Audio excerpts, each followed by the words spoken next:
নমস্কার, নিউজ ভ্যানগার্ডের পর্দায় আপনাদের প্রত্যেককে স্বাগত জানাচ্ছি। এই মুহূর্তে আপনাদের সাথে আমি রয়েছি অঙ্কিতা। চোখ রাখছি এই মুহূর্তের গুরুত্বপূর্ণ সংবাদের দিকে।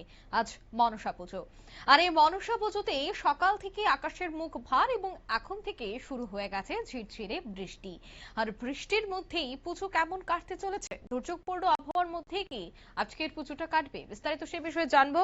টেলিফোন লাইনে যুক্ত হয়ে গেছে প্রতিনিধি শতাব্দী দেব। শতাব্দী, আজ নাগ পঞ্চমী, আর মনসা পুজোর মধ্যে দেখা যাচ্ছে যে মেঘে ঢাকা আকাশ এবং ঝিরঝিরে বৃষ্টি রাজ্যের বেশ কয়েকটি জেলায়। কেমন থাকবে রাজ্যের আবহাওয়া এই 24 ঘন্টায় এবং উত্তর পূর্বাঞ্চলেরই বা আবহাওয়ার কি আপডেট রয়েছে? একেবারেই দেখো, বর্তমান সময়ে আবহাওয়া একটা ফ্যাক্টর হয়ে দাঁড়িয়েছে, কারণ প্রতিনিয়ত যেভাবে পরিবর্তন হচ্ছে, এতে করে কোনো উৎসব হোক কিংবা কারোর কোনো ক্ষেত্রে কোথাও যাওয়া হোক, কাজ হোক কিংবা সবকিছু ক্ষেত্রে কিন্তু নজর রাখতে হচ্ছে আবহাওয়ার দিকে কেমন থাকবে। আগাম ভাবে একটা সতর্ক থাকতে গেলে নিজেকে অবশ্যই সেক্ষেত্রে আবহাওয়ার দিকে নজর রাখতে হয়। তবে আবহাওয়া দপ্তর জানাচ্ছে যে আজকে ভারী বৃষ্টির কোনো রকমের সম্ভাবনা নেই। তবে হ্যাঁ, মেঘলা আকাশ থাকবে এবং বেলার দিকে রোদের দেখা মিলতে পারে, মাঝে মধ্যে দু এক পশলা হালকা থেকে মাঝারি বৃষ্টিপাত হতে পারে। তার পাশাপাশি আবহাওয়ার গতিবেগ থাকতে পারে থেকে 18 কিলোমিটার পার ঘন্টাতে।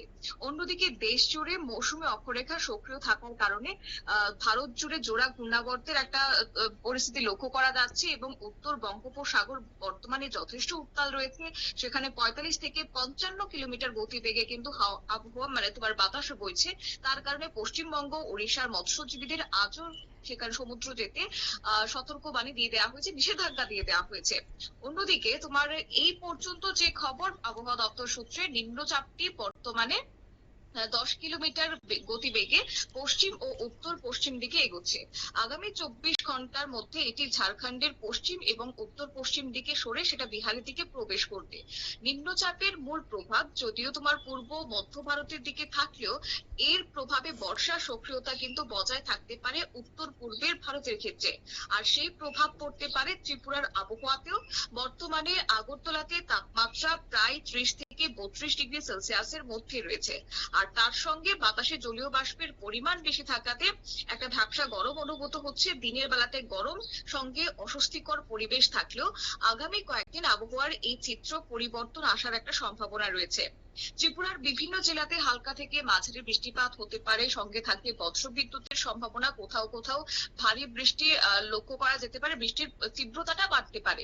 বিশেষ করে পশ্চিম ত্রিপুরা, সিপাহীজলা, গোমতী, দক্ষিণ ত্রিপুরার এক বা দুই জায়গাতে ভারী বৃষ্টির সম্ভাবনাটা প্রবল রয়েছে। অন্যদিকে আগরতলা সহ পার্শ্ববর্তী এলাকাতে মূলত আকাশ মেঘলা থাকবে, সঙ্গে হালকা থেকে মাঝারি বৃষ্টিপাত হবে। তার পাশাপাশি দিনের সর্বোচ্চ তাপমাত্রা থাকতে পারে 32 ডিগ্রি সেলসিয়াস, আর সর্বনিম্ন থাকার কথা রয়েছে প্রায় 26 ডিগ্রি সেলসিয়াসের আশেপাশে। তবে একই সঙ্গে অস্বস্তি ভাব একটা বজায় থাকলেও বৃষ্টির দাপট কিন্তু অব্যাহত থাকবে। তার কারণে তাপমাত্রার পরিমাণটা কিছুটা কমতে পারে, সেক্ষেত্রে একটা স্বস্তি মিলতে পারে। তবে এই পরিস্থিতিতে দাঁড়িয়ে অবশ্যই আবহাওয়ার দিকে নজর রাখতেই হচ্ছে, সঙ্গে অবশ্যই সতর্ক থাকতে হচ্ছে। সব মিলিয়ে যদি বলি যে এই এখনকার পরিস্থিতি, ঝাড়খণ্ড এবং বিহারের দিকে এগোচ্ছে নিম্নচাপ, আর তার প্রভাবে পূর্ব উত্তর পূর্ব ভারতে বর্ষার সক্রিয় পরিস্থিতি থাকলেও ত্রিপুরাতে আগামী কয়েকদিন বৃষ্টি এবং বজ্রঝড়ের সম্ভাবনাটা থাকবে। সঙ্গে ভ্যাপসা গরমের মধ্যে উৎসবের মরশুম কাটবে বলে আবহাওয়া দপ্তর জানাচ্ছে। তাই আগামী আপডেট না আসা পর্যন্ত কিছুই বলা সম্ভব নয়। তবে হ্যাঁ, আরো একটি বিষয় হচ্ছে, এই যে নিম্নচাপটি ধীরে ধীরে ঝাড়খণ্ডের দিকে এগোচ্ছে, সেটা কিন্তু সময়ের 8 ঘন্টা আগে এগোচ্ছে বলে আবহাওয়াবিদরা বলছেন। আর সেটার পরোক্ষ প্রভাব পড়ছে উত্তর পূর্বের ভারতের ক্ষেত্রে। অসম সহ উত্তর পূর্বাঞ্চলের যে রাজ্যগুলি রয়েছে এবং তার ছিটে ফোটা প্রভাব ত্রিপুরা রাজ্য আগামী কয়েকদিন পড়তে পারে বলে জানাচ্ছে আবহাওয়া দপ্তর। অঙ্কিতা, একদমই ধন্যবাদ। অর্থাৎ এই নিয়ে কিন্তু আবহাওয়া দপ্তর জানাচ্ছে যে ছিটেফোঁটা এবং বেশ কয়েকটি জায়গায় মাঝারি বৃষ্টিপাত হতে পারে, অর্থাৎ মনসা পুজোর দিনেও কিন্তু বৃষ্টির সম্ভাবনাটাই অব্যাহত থাকছে। নিয়ে নিচ্ছি ছোট্ট একটি বিজ্ঞাপন বিরতি, সঙ্গে থাকুন।